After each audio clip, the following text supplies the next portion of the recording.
अस्सलामु अलैकुम नाजरीन कराम, नई वीडियो में आपको खुश आमदीद कहते हैं। कल यूक्रेन की जानिब से रूस पर तारीख का सबसे बड़ा हमला हुआ। बहुत बड़ा इंटेलिजेंस फेलियर था रूस की जानिब से कि जब सैकड़ों यूक्रेनी ड्रोन रूस के अंदर से उन्होंने प्रवास भरी और 40 से ज़ायद रशिया के जदीद तरीन महंगे तरीन तैयारों को तबाह किया गया। उसके बाद प्यूटन ने हंगामी तौर पर एटमी हथियारों के हवाले से इजलास बुला लिया। पूरी दुनिया के अंदर हलचल मच गई कि क्या रूस यूक्रेन पर न्यूक्लियर अटैक करने जा रहा है। साथ साथ रूस से ये बयान आया कि अब अटैक सिर्फ यूक्रेन पर नहीं होगा बल्कि यूक्रेन के इत्तेहादी जो उसके पीछे खड़े हैं, बरतानिया, फ्रांस, अमेरिका, उन पर भी हमला होगा, हम पीछे नहीं हटेंगे। साथ ही साथ नेटो ने भी हंगामी इजलास बुला लिया कि अब तो वारदात उल्टी पड़ गई है, अब तो काम खराब हो गया है। फौरी तौर पर 250 से ज़ायद न्यूक्लियर मिसाइलों को अलर्ट किया गया। प्यूटन के ग्रीन सिग्नल का इंतजार था। इतने में पूरी दुनिया हरकत में आई। इस्तांबुल के अंदर रूस और यूक्रेन की जो पीस टॉक्स थी, सीज फायर को लेकर मामलात हैं, उस पर दबाव बढ़ाना शुरू कर दिया, सफारतकारी करना शुरू कर दी और रूस की जानिब से भी कह दिया गया कि भाई अब नहीं, अब हम नहीं छोड़ेंगे। बहुत बड़ा अटैक हुआ है। जाहिर है ये इंटरनेशनल एजेंसियां रूस के अंदर जाके इतने बड़े वार कर रही हैं। खैर, रूस की जानिब से यूक्रेन पर रिटेलिएशन की गई, जवाबी हमले किए गए, 7 फौजी बेसिस तबाह की गई। एक ही दिन में 900 से ज़ायद यूक्रेनी फौजियों को मारा गया, मुख्तलिफ जंगी तैयारे तबाह किए गए और टिका के बमबारी की गई। आज पूरा दिन पूरा यूरोप अलर्ट था कि अब होगा क्या, अब हमले हम पर भी होंगे। बहरहाल इस सारी सूरत हाल में जो शख्स बाजी ले गया, जिसके अब पूरे यूरोप को हाथ चूमने चाहिए, जिसके पैरों में बैठना चाहिए, जिसका एहसानमंद होना चाहिए, वह है तैयब उर्दगान। क्योंकि आज जो इस्तांबुल के अंदर यूक्रेन और रूस की टॉक्स करवाई गई हैं, यानी तुर्की ने जो टॉक्स करवाई हैं वो कामयाब हो गई हैं। यानी 2 या 3 दिन के लिए बताया जा रहा है कि रूस और यूक्रेन के दरमियान सीज फायर हो गया है। अब फरवरी 2022 के बाद 3.25 साल हो चुके हैं, पहली दफा रूस और यूक्रेन के दरमियान सीज फायर हुआ है। और हैरान कुन बात क्या है, आमतौर पर जब सीज फायर होता है, जैसे हम देखते आ रहे हैं गजा की जंग, इसराइल के जो कैप्चर किए हुए कैदी होते हैं वो हमास से मांगते हैं हमारे कैदी वापस कर दें, लेकिन यूक्रेन की जानिब से यह मुतालबा किया गया कि 6000 लाशें, 6000 डेड बॉडीज हमारे हवाले की जाए। अंदाजा करें कितना बड़ा नुकसान हो चुका है। वो कहते हैं कि 6000 हमारी लाशें रूस के कब्जे में हैं, वो हमें दी जाएं। और रूस की जानिब से कहा गया कि ठीक है, हम 6000 लाशें आपके हवाले कर देंगे। इसके अलावा एक और लिस्ट यूक्रेन की जानिब से रशिया को दी गई है जिसमें 339 बच्चों के नाम हैं, बच्चों की लिस्ट है, और कहा गया है कि रशिया ये भी हमारे हवाले करे। जाहिर है ज़राए बता रहे हैं कि रशिया भी अंडर प्रेशर है। अंडर प्रेशर इसलिए कि 3 साल जंग चल चुकी, उसके बावजूद वो यूक्रेन को फतह नहीं कर सके। अगरचे रशिया इसमें कामयाब हो गया कि जो नेटो का मंसूबा था अपनी एक्सप्लेनेशन का रशिया के बॉर्डर तक आने का, वो नाकाम हुआ, लेकिन वो यूक्रेन को फतह नहीं कर सके। और साथ ही रूस के अंदर आके वो जो ड्रोन उड़े हैं, जो रशिया के जहाज तबाह हुए हैं, वो तो हजारों किलोमीटर तक अंदर आए हैं और अंदर उड़कर नहीं आए बल्कि खुफिया तरीके से आए हैं, कंटेनरों के अंदर, वहां से उन्होंने परवाजें भरी हैं। बहरहाल एक बड़े हमले के बाद जिस बड़ी एटमी जंग का खतरा बना हुआ था और तीसरी आलमी जंग की बातें शुरू हो गई थी, उसका फिलहाल खतरा टल गया है। और पूरी दुनिया को इस वक्त सलाम पेश करना चाहिए तैयब उर्दगान को, जिनकी वजह से आर्जी तौर पर वो खतरा टल चुका है। अब नाज़रीन इकराम, मैं आता हूं कि अमेरिका के अंदर जो बिलावल पहुंचे हुए हैं वो क्या कर रहे हैं, फिर हामिद मीर और इमरान खान की मुलाकात, दीगर अहम खबरें हैं।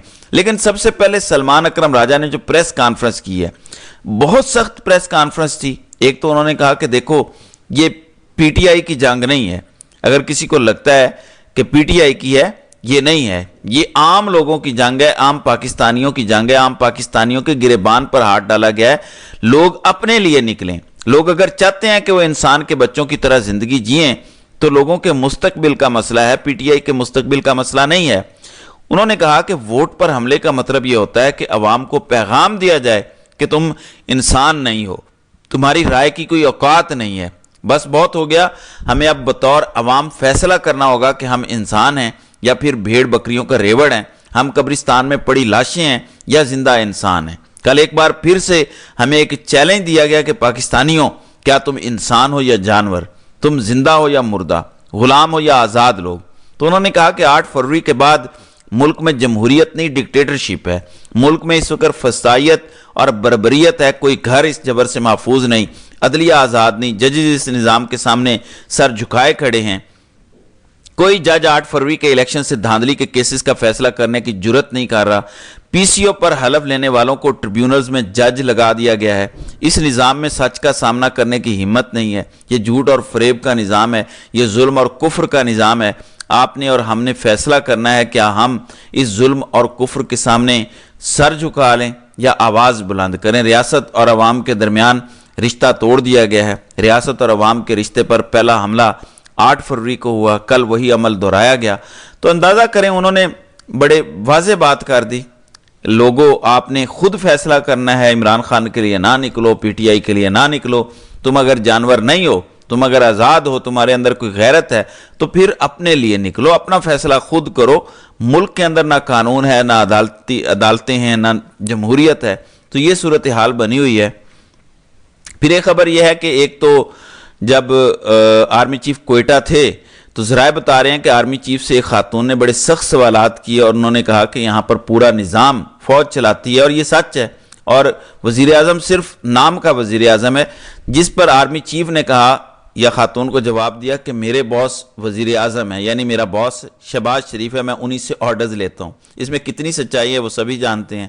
پھر حامد میر کے حوالے سے ایک دعویٰ ہے، حامد میر نے بلکہ خود انکشاف کیا ہے، کہتے ہیں کہ عمران خان مجھ سے ملنا چاہتے ہیں، انہوں نے 2-3 دفعہ لسٹ میں میرا نام ڈلوایا، لیکن جو سرکاری حکام میٹنگ کے مالک ہیں انہوں نے میری میٹنگ نہیں ہونے دی۔ یعنی خان یہ چاہتے ہیں کہ ان کی حامد میر کے ساتھ ملاقات ہو، حامد میر سے ملیں۔ حامد میر بھی کیونکہ تاریخ دان ہیں، بڑے بڑے لوگوں سے مل چکے ہیں، بڑے بڑے انٹرویوز کر چکے ہیں، ہمیشہ ایک بولڈ سٹانس ان کا ہوتا ہے، چاہے کسی کو اچھا لگے کسی کو برا لگے۔ ظاہر ہے کبھی وہ نون لیگ کو اچھے لگتے ہیں جب نون لیگ زیر عتاب ہوتی ہے، جب پی ٹی آئی زیر عتاب ہو تو وہ پی ٹی آئی کے ساتھ ہوتے ہیں، یعنی وہ تو ہمیشہ کوشش کرتے ہیں کہ ایک درست سٹانس پر کھڑے ہوں۔ اسی لیے عمران خان نے 3 بار ان سے ملاقات کرنے کی کوشش کی جو کہ نہیں ہونے دی گئی۔ ملک کے اندر ظلم کا راج ہے، میں نے آپ کو بتایا تھا کہ پچھلے 24 گھنٹوں کے دوران کوئی 6 سے 7 دفعہ جو ہے وہ کراچی میں زلزلہ آ چکا ہے۔ اب خبر ہے کہ کراچی کے اندر مختلف علاقوں میں 9 سے 10 مرتبہ زلزلہ آ چکا ہے۔ پھر بلاول بھٹو زرداری کا وفد جو امریکہ گئے ہیں مختلف ملکوں کے اندر بھارت کی کاپی کرتے ہوئے کہ ہم بھی جائیں، ذرا ہم بھی اپنا بیانیہ سامنے رکھیں، تو خبر یہ ہے کہ پاکستانی سفارتی مشن کے قائد چیئرمین پاکستان پیپلز پارٹی بلاول بھٹو زرداری کی چین کے مستقل مندوب فوک کانگ سے اقوام متحدہ کے دفتر میں اہم ملاقات، بھارتی جارحیت اور خطے کی سیکیورٹی صورتحال پر گفتگو۔ ٹھیک ہے، چینیوں سے تو ہم پہلے بھی مل رہے ہیں، اب آگے سنیے کن کن لوگوں سے ملے ہیں۔ یہ اتنا سفر کر کے کتنا پیسہ لگا کے امریکہ گئے ہیں، ملے کن سے ہیں؟ ایک تو ملے ہیں ڈنمارک کے نمائندے سے، یونان کے نمائندے سے، پاناما کے نمائندے سے، صومالیہ کے، الجزائر کے، گھانا کے، جاپان کے، جنوبی کوریا، سیرا لیون، سلوینیا اور مختلف اسی طرح کے، یعنی اس میں سے 90% وہ ممالک ہیں جن کو کوئی جانتا ہی نہیں ہے۔ ان کو یہ جا کر بتا رہے ہیں کہ بھارت نے جارحیت کی ہے اور ہم نے جواب دیا ہے۔ یہ کیا ہے؟ بھارت کا یہ نیریٹو ہے، ہمارا یہ نیریٹو ہے۔ یعنی آخری خبر آپ سن لیں آج کی خبر یہ ہے کہ پاکستان کی جانب سے یعنی حکومت کی جانب سے ای سی سی کی جانب سے 54 ارب روپے ایلوکیٹ کیے گئے ہیں آئی ایس پی آر کے لیے۔ آئی ایس پی آر یہ جو فوج کا انٹر سروس پبلک ریلیشن، جو ان کو 54 ارب روپے ایلوکیٹ کر دیے گئے ہیں ان کی اپ گریڈیشن کے لیے۔ اور پہلے بھی وہ کہہ رہے تھے کہ فوج کا بجٹ آپ کو پتہ ہے الگ سے ایک بجٹ ہوتا ہے، اور پھر فوج جو کاروبار کرتی ہے، بزنس کرتے ہیں، بہت سارے ان کے بزنس چل رہے ہیں۔ بہرحال عام لوگوں کے لیے تو صورتحال وہی ہے جو پچھلے ولاگ میں نے آپ کو ذکر کیا کہ لوگوں کو کچھ بھی نہیں مل رہا اور ان سے جو ان کے پاس ہے وہ بھی چھینا جا رہا ہے۔ تو ناظرین کرام، آپ کی اس ویڈیو کے حوالے سے کیا رائے ہے؟ آپ اپنی رائے کا اظہار کامنٹ سیکشن میں ضرور کیجیے گا۔